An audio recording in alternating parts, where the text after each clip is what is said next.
এখন পর্যন্ত এরকম মানুষ বুঝতে পারলাম না যে মানে কথাগুলো সঠিকভাবে শুনছি। অর্থাৎ আমাদের বুখারী শরীফ হাদিসকে বিশ্বাস নেই, আমরা জয়ীফ হাদিস তো দূরের কথা সহিহ হাদিসকেও মানতে পারছি না। অর্থাৎ যদি কোনো মানুষ বিনা কারণে ওয়াজ শোনার জন্য নয়, এমনি যদি চলে আসে, তাও আল্লাহ তাবারক তাআলা বলেছেন যে তাকে আমি মাফ করে দেব। আল্লাহ তাবারক তাআলা ফেরেশতাদেরকে জিজ্ঞেস করেন, ওনারা জান্নাত দেখেনি, ওনারা জাহান্নাম দেখেনি, তার সত্ত্বেও জান্নাত চাইছে, তার সত্ত্বেও জাহান্নাম থেকে পরিত্রাণ চাইছে, তোমরা সাক্ষী থাকো, আমি তাদেরকে জান্নাতেও দেব এবং জাহান্নাম থেকে পরিত্রাণ দেব।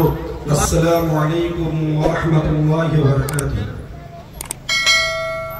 আলহামদুলিল্লাহ ওয়া কাফা ওয়া সালামুন আলা ইবাদিহি আল্লাযীনা ইসতাফা, আম্মা বা'দ।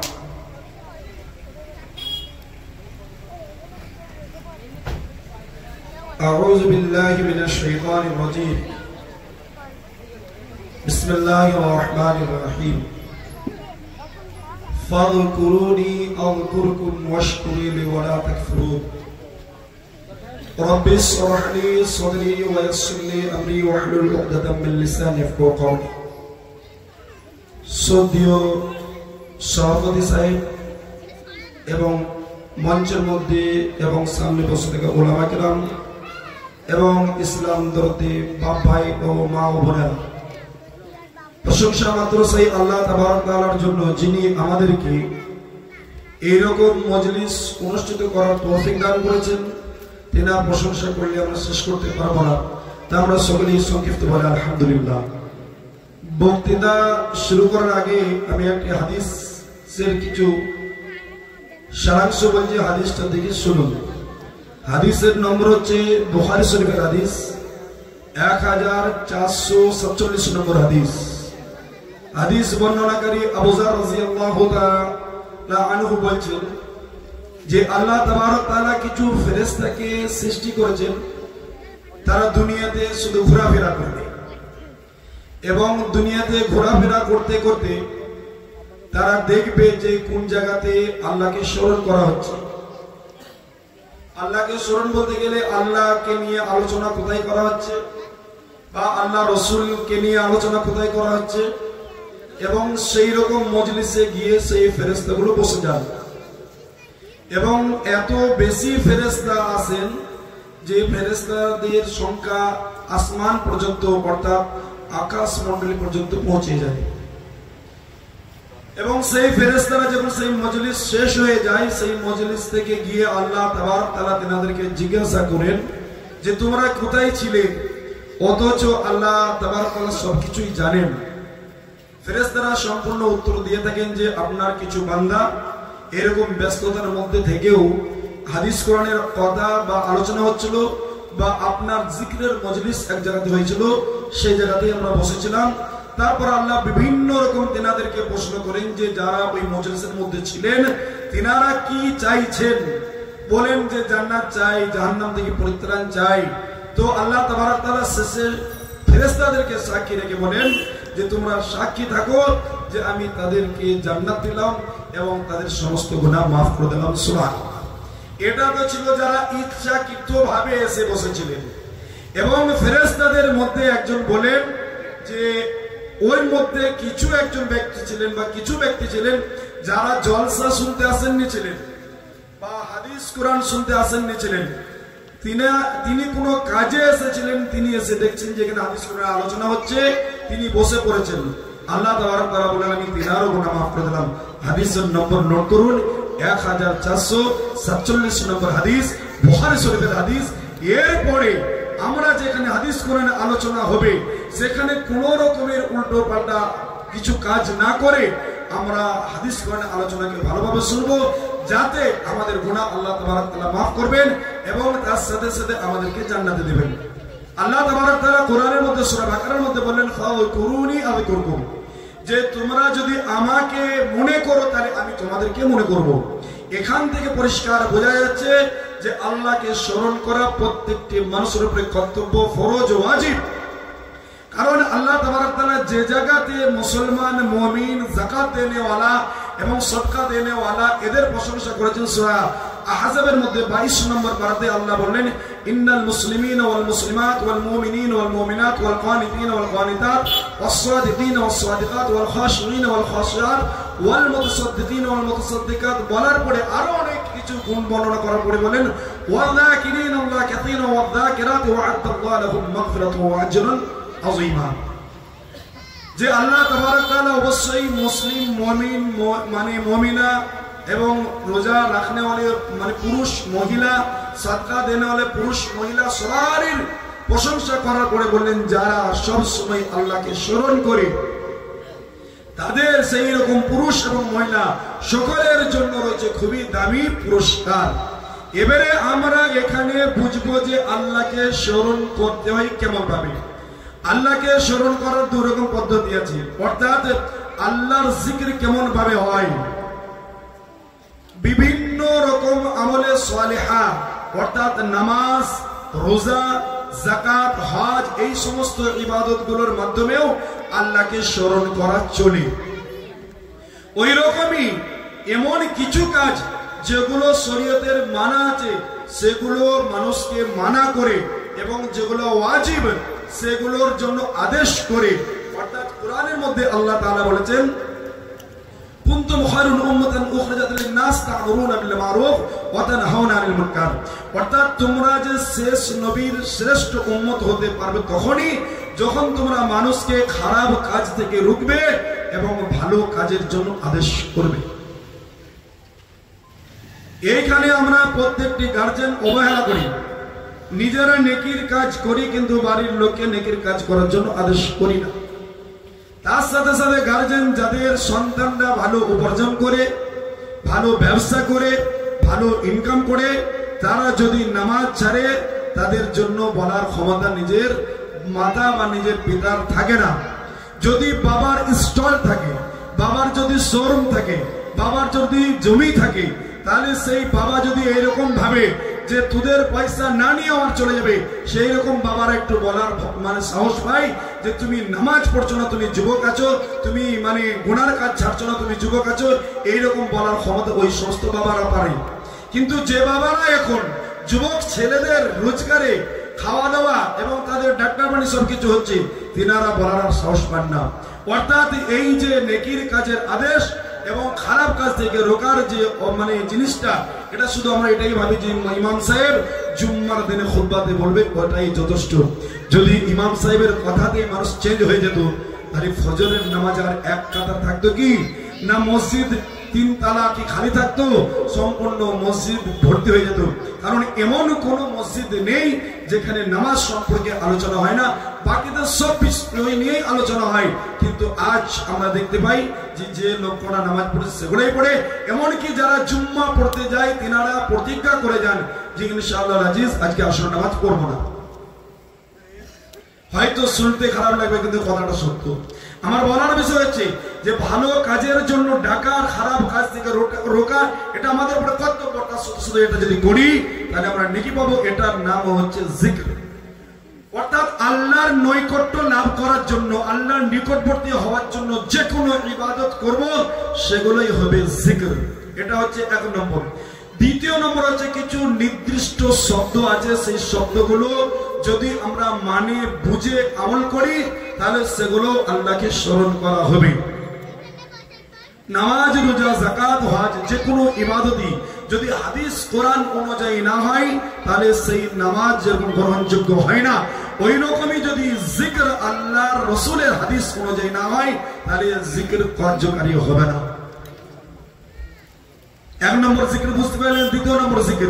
দ্বিতীয় নম্বর জিকিরের মধ্যে রয়েছে সবথেকে বেশি দোয়ায়ে মাগফিরা, অর্থাৎ যে দোয়াগুলো আল্লাহ রাসূলের হাদিস থেকে প্রমাণ, সেই দোয়াগুলো আমাদেরকে সব সময় মুখের মধ্যে উচ্চারণ করতে হবে।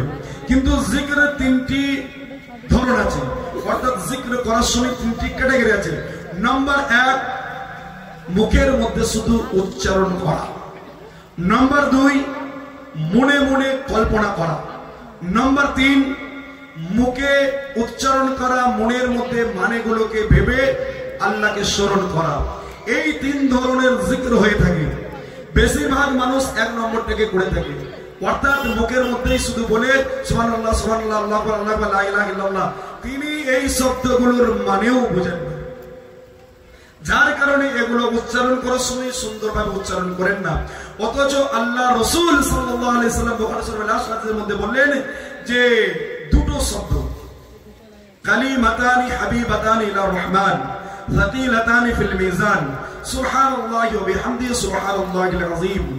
দুটো এমন শব্দ যে শব্দগুলো উচ্চারণ করা খুবই সহজ, আল্লাহ তাবারক তাআলার কাছে সবথেকে পছন্দনীয়, এবং নেকির যে পাল্লা, কিয়ামতের দিন নেকি আর গুনাহ যে ওজন করা হবে, সেই তারাজু বা সেই মিজান বা সেই পাল্লা, নেকির পাল্লাটাকে ভারী করার দিক দিয়ে সবথেকে ওজনদার আমল, সেটা হচ্ছে দুটো শব্দ সুবহানাল্লাহি ওয়া বিহামদিহি সুবহানাল্লাহিল আযীম।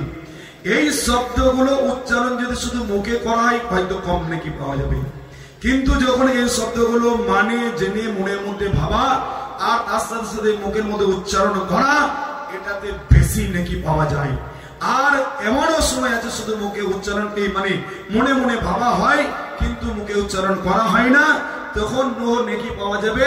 আল্লাহ তাবারক তাআলা কোরআনের মধ্যে সূরা আল ইমরানের মধ্যে বললেন, ইন্না ফি খালকিস সামাওয়াতি ওয়াল আরদ ওয়া ইখতিলাফিল লাইলি ওয়ান নাহার লাআয়াতিন লিউলিল আলবাব আল্লাযীনা ইয়াযকুরুনাল্লাহা কিয়ামান ওয়া qu'udan ওয়া আলা জুনুবিহিম ওয়া ইয়াতাফাক্কারুনা ফিল খালকিস সামাওয়াতি ওয়াল আরদ রব্বানা মা খালাকতা হাযা বাতিলা সুবহানাকা ফাকিনা আযাবান নার। যে আল্লাহ তাবারক তাআলা বলেন যে আমার কিছু বান্দা আছে তারা দুনিয়ার সৃষ্টি নিয়ে ভাবে এবং তারা দাঁড়িয়ে দাঁড়িয়ে আমাকে স্মরণ করে, বসে বসে স্মরণ করে। আবার কেউ কেউ বলেছেন যে মানে এটা নামাজের জন্য বলা হয়েছে, কিন্তু নামাজের মধ্যেও আল্লাহকে স্মরণ করা হয়, আর ওই রকমই দোয়া মাসুরাত দ্বারাও আল্লাহকে স্মরণ করা হয়। তো আল্লাহ তাবারক তাআলা বলেন কিছু মানুষ মানে শোবার সময়ও আমাকে স্মরণ করেন। এই যে দোয়াগুলো আমাদের কাছে খুবই সহজ, কিন্তু আমরা পড়ার সময় পাই না।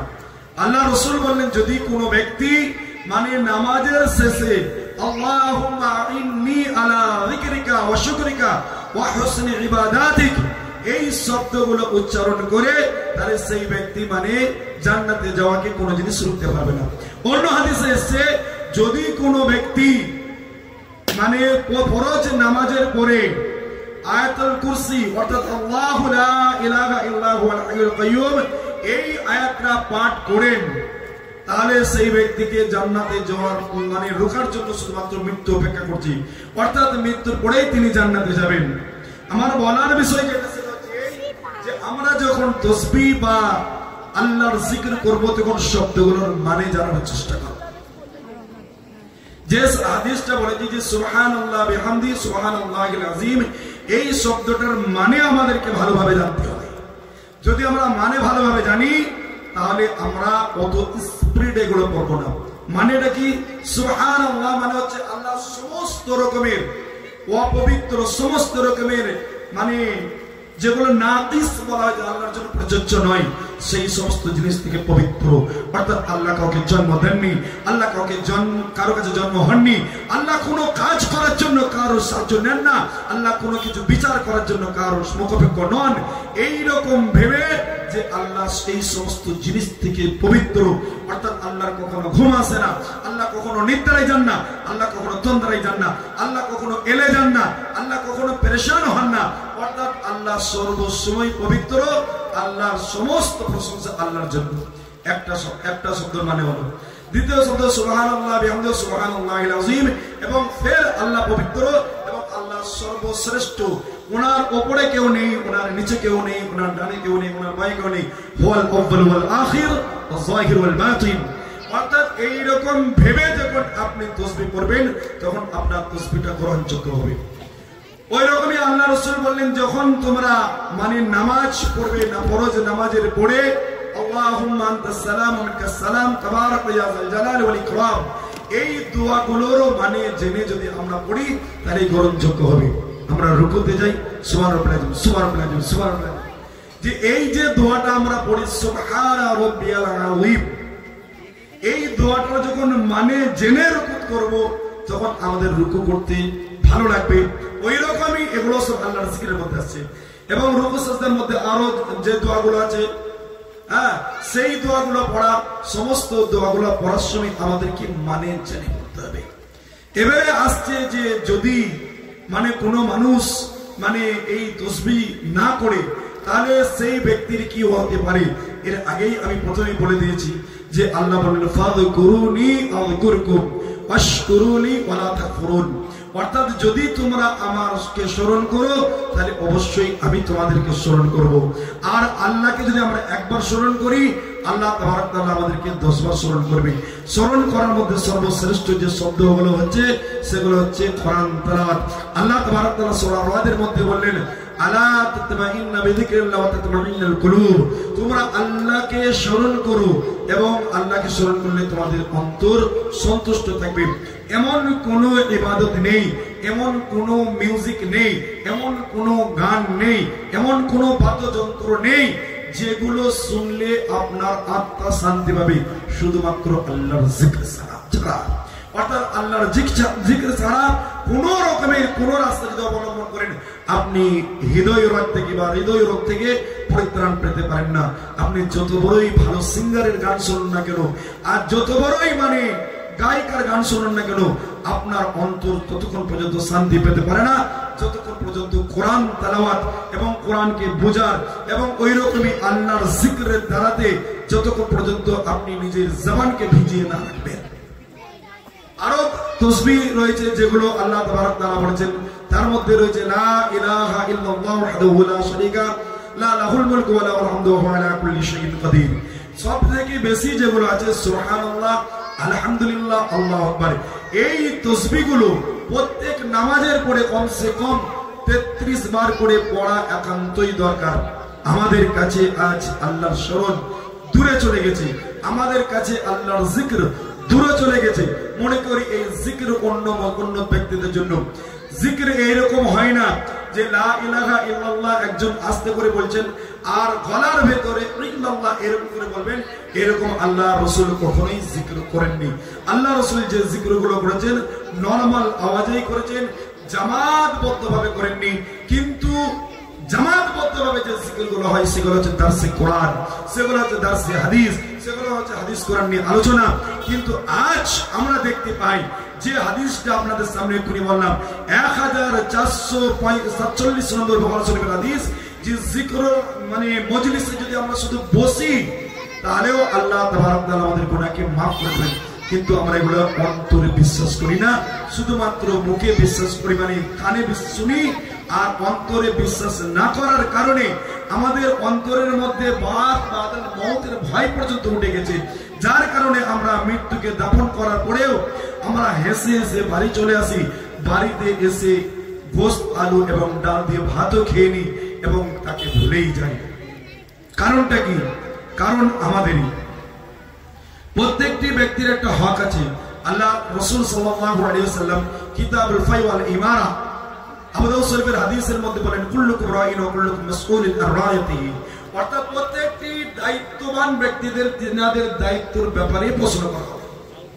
অর্থাৎ যদি কোনো কর্মচারী থাকে, কাজের জন্য তাকে নির্ধারিত করা হয়েছে হপ্তাতে 2500, 3200, 3500 যা কিছু টাকা দেওয়া হয় না কেন, এবং তেনার ডিউটিও তেনাকে বলে দেওয়া হয়েছে প্রত্যেকদিন সকাল 9টায় আসবে, রাত 9টায় বাড়ি যাবে, এবং মাঝে হয়তো খাওয়ার জন্য বা আরো অন্য কোনো সময় দেওয়া হয়েছে। কিন্তু তিনি দেখতে পাচ্ছেন নিজের সময় নির্ধারিত সময় কাজ করছে না, ফাঁকি দিচ্ছে, সেই ব্যক্তি তার রুজিকে হারাম করে দিচ্ছে। কারণ তিনাকে ওই জিনিসের ব্যাপারে প্রশ্ন করা হবে যে তোমাকে যে বেতন দেওয়া হতো বৃহস্পতিবারের সকাল 9টা থেকে নিয়ে মঙ্গলবারের রাত 9টা পর্যন্ত সব সময় আমার দলিতে কাজ করবে, কিন্তু তুমি কাজে ফাঁকি মেরেছিলে। আমি ভাবছি হয়তো আমাকে কেউ দেখতে পাই না। আল্লাহ তাবারক তাআলা সূরা শুরার মধ্যে বলেন লাইসা কামিসলিহি শাই ওয়া হুয়াস সামিউল বাসীর। অর্থাৎ আল্লাহর মতন কেউ নেই, আর আল্লাহ দেখতেও পাই, আল্লাহ শুনতেও পান। অর্থাৎ 7টা সমুদ্রের নিচে অমাবস্যার রাত্রে কালো পাথরের ভেতরেও যদি পিঁপড়ে চলাফেরা করে, সেই পিঁপড়ের পায়ের আওয়াজ আল্লাহ শুনতে পান এবং আল্লাহ সেই পিঁপড়েকে দেখতে পান। এরকম বিশ্বাস যখন আপনার থাকবে, আপনি আল্লাহর পৃথিবীতে থেকে কখনোই গুনাহ করতে সাহস পাবেন না। ভাববেন যে আল্লাহ আমার সামনে আছে, অর্থাৎ আমি যে উস্তাগারের কাজে ফাঁকি মারছি তার জন্য কালকে আমাকে দিন আমাকে প্রশ্ন করা হবে, কারণ এটার জন্য আমাকে বেতন দেওয়া হয়। ওই রকমই উস্তাগারকেও প্রশ্ন করাবে যার যে এরকম কাজ সেই হিসাবে যদি তাকে বেতন না দেয়, আমার বিষয় পুস্তকার এবং দর্জিকে নয় নয়, আমার বিষয় মা বাবাকে নিয়ে। আল্লাহ রসুলের হাদিস রয়েছে, আল্লাহ রসুল বলেন কুল্লু মাউলুদুন ইউলাদু আলাল ফিতরা, প্রত্যেকটি সন্তান জন্ম নেয় মুসলমান হয়ে। তাদেরকে খ্রিস্টান, তাদেরকে ইহুদি, তাদেরকে মুশরিক, তাদেরকে মাজুসি, তাদেরকে সাবিঈন, তাদেরকে আরো কিছু যা কিছু বানায় তাদের মাতা পিতারা, তাদের মাতা পিতারা। অর্থাৎ প্রত্যেকটি বাবার কর্তব্য নিজের সন্তানকে, তাদের জন্য আপনি স্টল কিনে রাখুন, চাই না রাখুন, কোনো অসুবিধা হবে না। কালকে আমাদের দিন আপনাকে জিজ্ঞাসা করা হবে না। তাদের জন্য আপনি ব্যবসা সুন্দরভাবে তৈরি করে যাচ্ছেন কিনা এই ব্যাপারে প্রশ্ন করা হবে না। এমন যদি আপনি মাল উপার্জন করেন, হালাল ভাবে যদি মাল উপার্জন না করে হারাম ভাবে যদি মাল উপার্জন করেন, আপনি যখন অসুস্থ হয়ে যাবেন তখন ভাববে যে এত টাকা যদি খরচা করি সে তো মারাই যাবে, দরকার নেই, ছোট মোটো করে ট্রিটমেন্ট করে যত তাড়াতাড়ি চলে যায় সেটাই ভালো। কারণ যদি আপনি হালাল ভাবে তাদেরকে দিন শিক্ষা না দিয়ে থাকেন, সুশিক্ষা না দিয়ে থাকেন, তাহলে কখনোই তারা আপনার ব্যাপারে ভাববে না।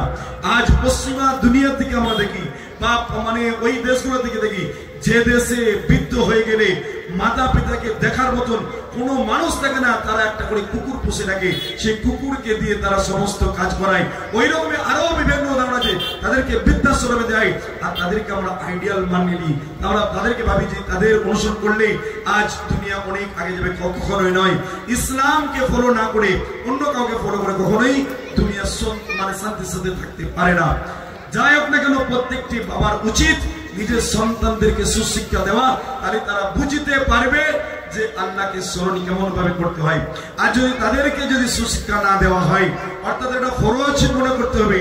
কারণ নিজের মাতা পিতাই তাদেরকে বেদিন বানায়। যখন সন্তান 7 বছর হচ্ছে তাকে আপনি নামাজে নিয়ে যাচ্ছেন না, যখন 10 বছর হচ্ছে 12 বছর হচ্ছে নামাজের জন্য আপনি কিছুই বলছেন না। কি বলবো, আমি তো নিজেই নামাজ পড়ি না।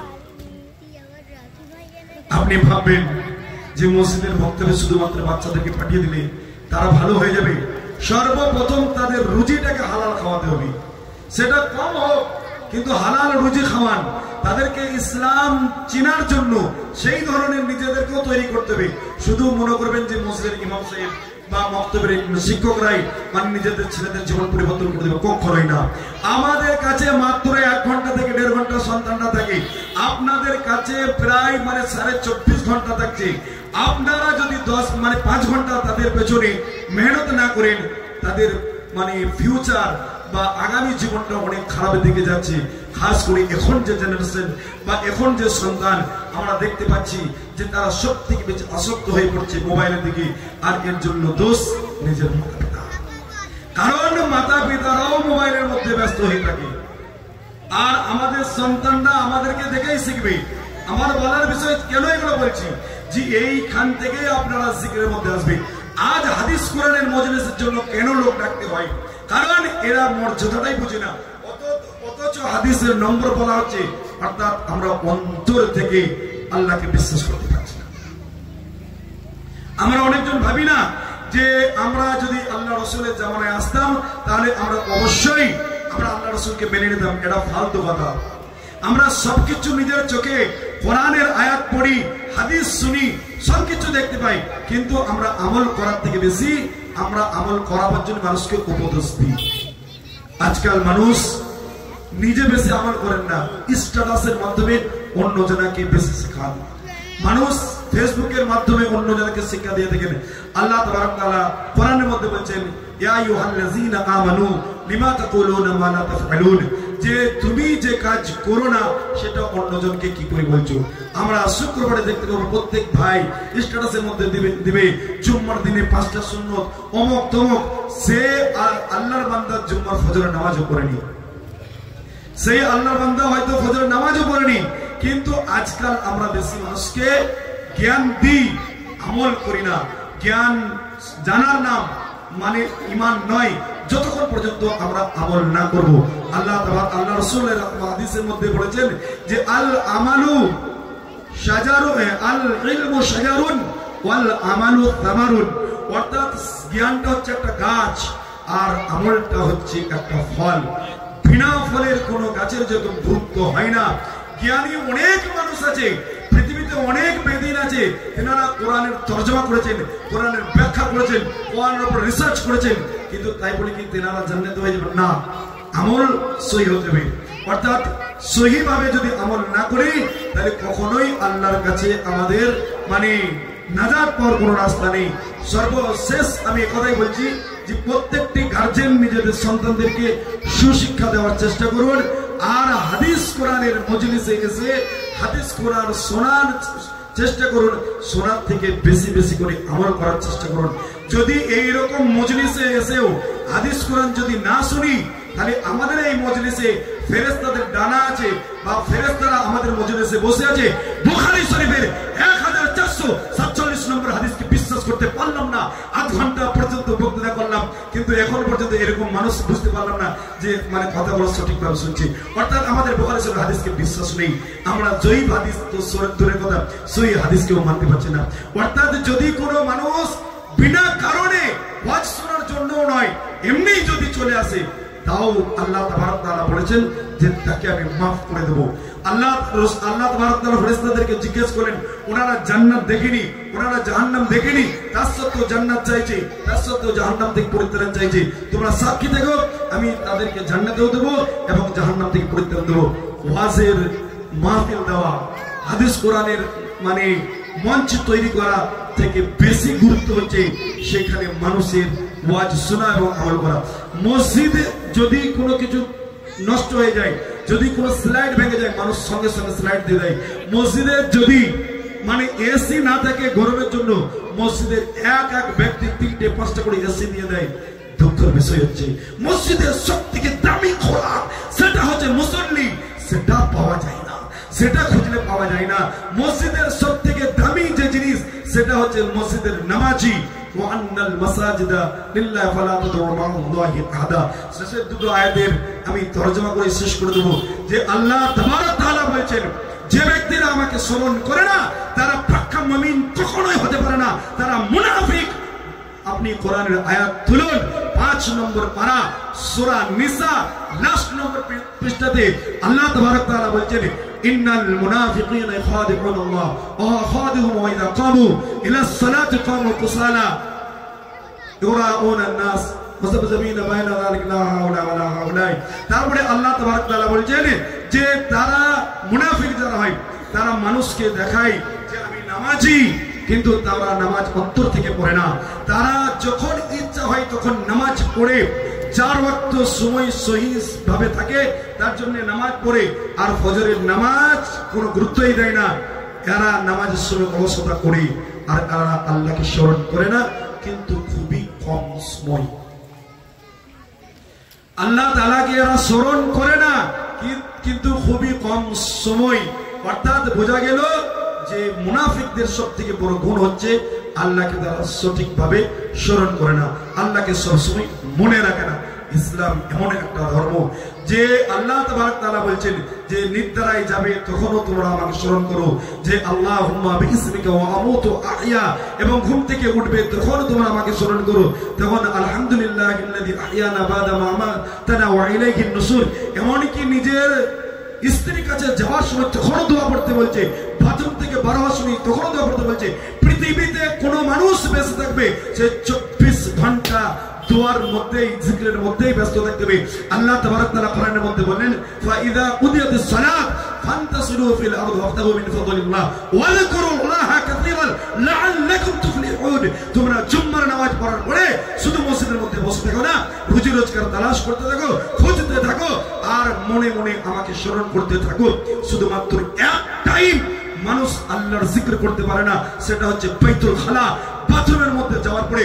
ওই জন্য প্রত্যেকটি মানুষ বাথরুম থেকে বার হওয়ার পরে আল্লাহর কাছে মাফ চাইতে হয়, গুফরানাকা বলে, আল্লাহ আমাকে মাফ করে দেন, এই বাথরুমে যতক্ষণ ছিলাম আমি আপনাকে স্মরণ করতে পারিনি। আল্লাহর জিকির মানে এই নয় যে সবসময় আপনি তাসবিহ পড়ছেন, বিসমিল্লাহ বললেন এবং মনে মনে ভাবছেন, সৃষ্টি জগৎকে নিয়ে ভাবছেন, নিজের কর্মকে নিয়ে ভাবছেন, এটাই আল্লাহর জিকির। আল্লাহ তাবারক তাআলা কোরআনের মধ্যে 21 নম্বর পারাতে সূরা মানে আনকাবুতের মধ্যে আল্লাহ তাআলা বর্ণনা করছেন যে ওয়ালা যিকরুল্লাহি আকবার, আল্লাহর জিকিরটা হচ্ছে সবথেকে বড়। যদি মনে হয় বুখারী শরীফের হাদিস সহিহ, আর যদি মনে হয় মানে কোরআনের যে আয়াতগুলো তেলাওয়াত করলাম এবং আরো কোরআনের অনেক অসংখ্য আয়াত আছে যে আয়াতগুলো এবং হাদিসের দ্বারা প্রমাণ পাওয়া যায় একটা মানুষকে 24 ঘন্টা আল্লাহকে স্মরণে রাখতে হবে।